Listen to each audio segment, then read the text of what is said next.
چوکیدار کس کو رکھتے ہیں؟ جس میں 3 صفت ہو، دیانتدار ہو، سیٹ کا مال نہ لوٹے، حیادار ہو، اس کی بیوی اور بیٹی کو نہ چھیڑے، اور شجاعت والا ہو، دفاع جانتا ہو۔ اور یہ شرف ایک قوم کو حاصل ہے، پختونوں کو، کہ وہ سیٹ کے بنگلے کے سامنے قتل ہو جاتے ہیں اور وہ کہتے ہیں ہمارے ہوتے ہوئے ہمارے صاحب پر کیوں حملہ ہو۔ اور کسی قوم کو یہ عزت حاصل نہیں ہے، اور وہ جو ہے نا سب سے پہلے کلاشنکوف پر بندوق دے رہے تھے ڈاکو کو، یہ رکھو، سیٹ جانے آپ جانے، ہمیں کیا دیتا ہے کہ ہم اس کے لیے جان دیں۔ اس لیے اس اندھیرے دور میں بھی غیرت مند لوگ انہی کو چوکیدار رکھتے ہیں، اپنے دروازوں پر بٹھاتے ہیں۔ وہ کہتے ہیں یہ ہمارا صاحب ہے، ہم نے اس کا نمک کھایا ہے، اس کی بیوی اور اس کی بیٹی اور بہو وہ ہماری بہن ہے۔ مجال ہے کوئی ٹیڑھی آنکھ سے دیکھے ہو، کوئی واقعہ پیش آئے، اور دوسرے لوگ یا بیٹی کو لے جائیں گے یا اس کی بیوی کو رکشے میں بٹھا کے لے جائیں گے، اور مجال ہے کہ کوئی چیز ضرورت سے زیادہ اٹھائے اور اپنی جان قربان کرتے ہیں، عزت قربان کرتے ہیں۔ تو بی بی نے کہا کہ ابا جان بڑا بہترین آدمی ہے،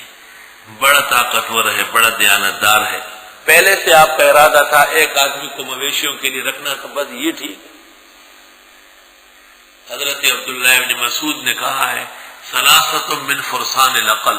3 آدمی عقل مند ثابت ہوئے، شاہ سوار ہے عقل کے، ان میں پہلے نمبر بی بی کا ہے، دوسرا نمبر عزیز مصر کا ہے، جس نے حضرت یوسف کو دیکھے کہا اکرمی مسوا،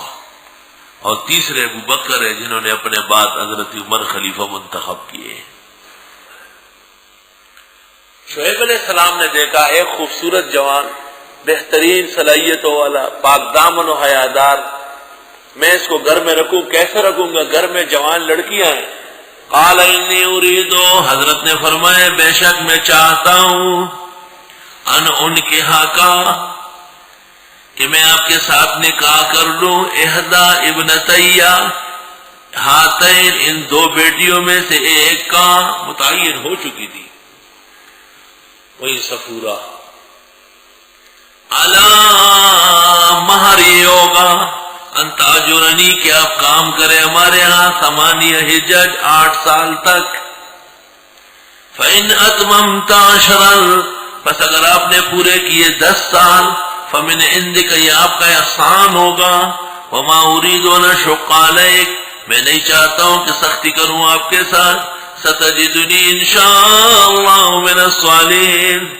پاؤ گے مجھ کو اگر اللہ نے چاہا بلند کرداروں میں سے۔ اللہ، نکاح کے وقت پہلا سوال لڑکی والوں کی طرف سے، وہاں سے اجازت آ جائے تو پھر لڑکے سے پوچھو کہ فلاں فلاں کی بیٹی آپ نے کو یہ دے گا۔ پہلے شعیب علیہ السلام بولے، پھر حضرت فرماتے قال ذالک بینی و بینک، دولہے کا کلام بعد میں ہوگا،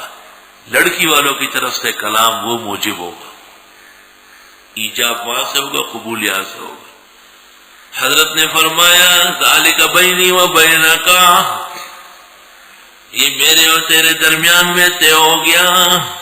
ایم الاجلین قضیت، جون سی مدت میں نے پوری کی، فلا عدوان علیہ، کوئی اعتراض نہیں ہوگا مجھ پر، واللہ علی ما نقول وکیل، اور اللہ ہماری باتوں کے ذمہ دار ہے۔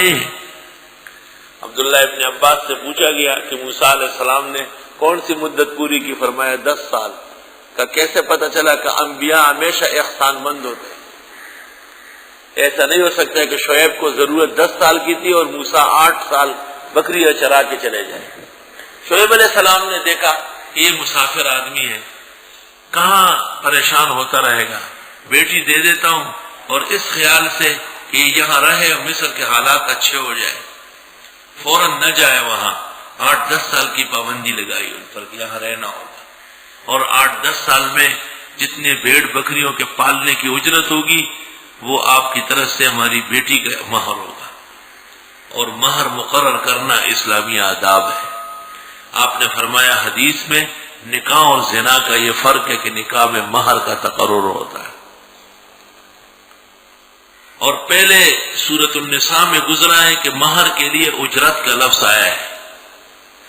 اس لیے اس سے بعض قوموں کا یہ سمجھنا کہ لڑکیوں کا پیسہ لینا جائز ہے صریح جھوٹ اور دروغ ہے. لیکن بعض لوگوں کا یہ اٹیک کرنا کہ جی فلاں فلاں قوم کے ہاں عورتوں کا پیسہ لیتے ہیں تو ان کے ہاں تو لڑکے بکتے ہیں، وہاں لڑکیاں بکتی ہیں یہاں لڑکے بکتے ہیں. لڑکیوں والوں کو باقاعدہ لڑکے فہرست دیتے ہیں، لسٹ، اتنے فریج چاہیے، اتنے ڈی فریزر، اتنا فرنیچر، اتنا یہ، اتنا وہ، اتنا وہ. اخبار میں آتا ہے کہ جس لڑکی کا جہیز زیادہ نہ ہو اپنی ساس سسر اس کو آگ میں جلا دیتے ہیں، روز اخبار میں آتا ہے. تو ایک قوم جو لڑکیوں کے سر کا پیسہ لیتی ہے وہ بھی غلط، اور جو لوگ اب لڑکوں کو بیچنے لگے ہیں یہ بھی حرام خور اور حرام چور.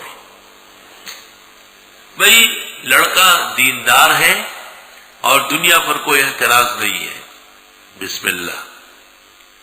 اور لڑکی شریف گھرانے کی ہے، لڑکے کے لیے مناسب ہے، بسم اللہ. اب لڑکی والے جو مناسب سمجھے اپنی بیٹی کے ساتھ بھیجے، اور لڑکے والے جو اعزاز سمجھے وہ دلہن کو دے. ایک دوسرے کو دنیا کی چیزوں سے پابند کرنا، شادی کی حلاوت کو سین کیا کرنا ہے.